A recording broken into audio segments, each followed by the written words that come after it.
नमस्कार दोस्तों, स्वागत है आप सभी का हमारे इस चैनल ऑफिशियल माया लोक पर। दोस्तों, अगर आप भी अपनी लाइफ में कुछ नया सीखने की चाह रखते हैं तो इस चैनल को अभी सब्सक्राइब कर लें। जय भोलेनाथ। भोलेनाथ की कृपा आप और आपके पूरे परिवार पर सदैव बनी रहे।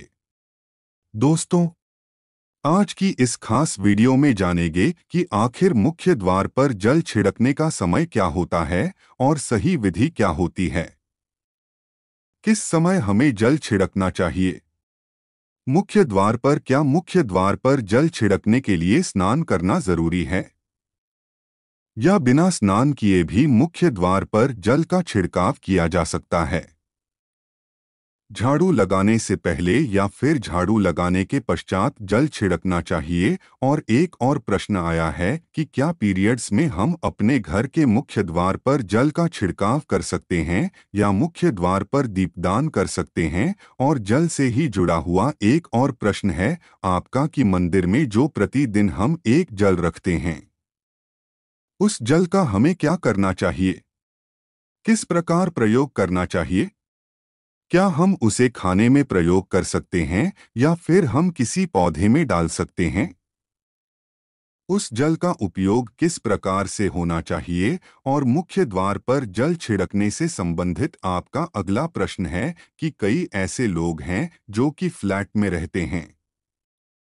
कुछ ऐसे लोग हैं जो कि किराए के मकान में रहते हैं, एक ही कमरे में रहते हैं, तो उन्हें अपने घर पर मुख्य द्वार पर दीपदान किस प्रकार से करना चाहिए? जल किस प्रकार छिड़कना चाहिए? मतलब वो किस जगह को मुख्य द्वार मानकर वहां पर मुख्य द्वार से जुड़े हुए उपाय करें? तो आज की वीडियो पूरी तरह से आपके प्रश्नों पर ही आधारित है, इसलिए बहुत महत्वपूर्ण है, पूरा जरूर देखिए। और यदि आपको आज की वीडियो अच्छी लगे तो इसे लाइक भी जरूर कीजिए, क्योंकि आपके लायक आपके कमेंट्स ही मेरे लिए एकमात्र जरिया हैं जिनसे मुझे पता चलता है कि आपको यह वीडियो अच्छी लगती है और आपके लिए वीडियो उपयोगी है। तो यदि वीडियो अच्छी लगती है तो लाइक तो जरूर ही किया करे। इसके साथ ही कमेंट बॉक्स में भोलेनाथ के नाम का जयकारा भी जरूर लगाएं। इससे आपको पॉजिटिव ऊर्जा की प्राप्ति होती है। और यदि आपका कोई भी सुझाव हो, कोई भी प्रश्न हो या फिर कोई भी विशेष वीडियो देखना चाहते हैं तो उसके लिए भी कमेंट बॉक्स में जरूर लिखें। चैनल पर पहली बार आए हैं, यदि अभी तक आपने चैनल को सब्सक्राइब नहीं किया है तो आज के वीडियो यदि आपको अच्छी लगे तो चैनल को सब्सक्राइब जरूर करें और बेल बटन को भी प्रेस कर लीजिए।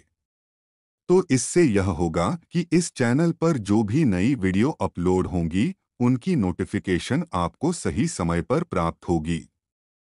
तो आप जानते हैं कि मुख्य द्वार पर जल छिड़कने का सही समय क्या होता है और सही विधि क्या होती है।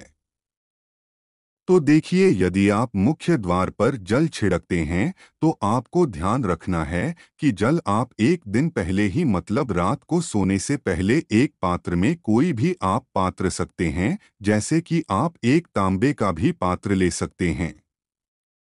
तांबे का ना हो तो आप पीतल का ले सकते हैं, स्टील का ले सकते हैं, चांदी का ले सकते हैं। जो भी पात्र आपके पास उपलब्ध हो, एक लोटस में थोड़ा सा गंगाजल डाल दीजिए और उसके ऊपर शुद्ध जल भर दीजिए। और हाँ, गंगाजल ना हो तो भी परेशान होने की आवश्यकता नहीं है, सिर्फ शुद्ध जल से भी आप पत्र को भर सकते हैं।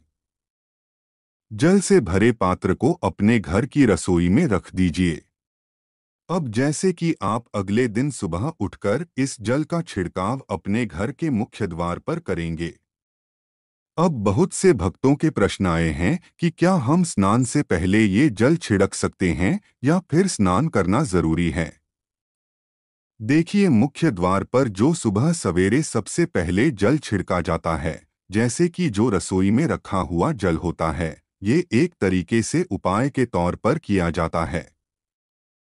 घर में किसी भी प्रकार की परेशानी हो, किसी भी प्रकार के दुख दर्द रहता हो, गरीबी हो या फिर कलर देश बहुत अधिक रहता है, मतलब किसी भी प्रकार की नेगेटिव ऊर्जा से आप परेशान हैं, बहुत समय से परेशानियों में ही घिरे हुए हैं, तो ऐसे में घर की रसोई में जल रखा जाता है और यही जल घर के मुख्य द्वार पर सुबह उठकर छिड़का जाता है। इस जल के छिड़काव से आपके घर की कोई भी परेशानी हो बहुत शीघ्र समाप्त हो जाती है। उपाय को करने से आपके घर में सुख समृद्धि भी आती है। कलर क्लेश से भी मुक्ति मिलती है। बीमारियों से भी मुक्ति मिलती है। मतलब देखिए, किसी भी प्रकार की मानसिक परेशानी हो, शारीरिक परेशानी हो, आर्थिक तंगी हो या आपके घर में कोई वास्तु दोष हो, किसी भी प्रकार का ग्रह दोष हो, जैसे कि कई बार ऐसा होता है कि कई लोगों के ऊपर कई प्रकार के बुरे ग्रह दोषों का प्रभाव होता है, जिसकी वजह से घर में परेशानियां सदैव बनी रहती है, तो ग्रह दोषों के प्रभाव से भी आपको मुक्ति मिलती है। दोष और पितृ दोष भी समाप्त होता है। इसके साथ ही जैसे कि बहुत से लोगों के प्रश्न होते हैं कि उनके ऊपर किसी ने कुछ करा दिया है। उनके परिवार में किसी भी प्रकार की पहले कोई परेशानी नहीं थी, किंतु अभी कुछ समय से परेशानियां लगातार आती ही जा रही है और कोई रास्ता नहीं मिल रहा है।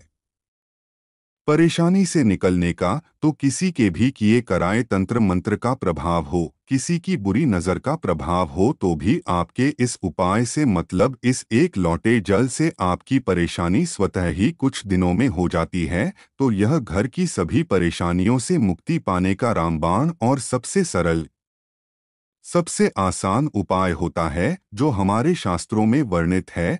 तो आप अपने घर की रसोई में एक लोटा जल रखें, रात में भरकर और प्रातःकाल जल्दी उठकर उसी जल से अपने घर के मुख्य द्वार पर छिड़काव कीजिए।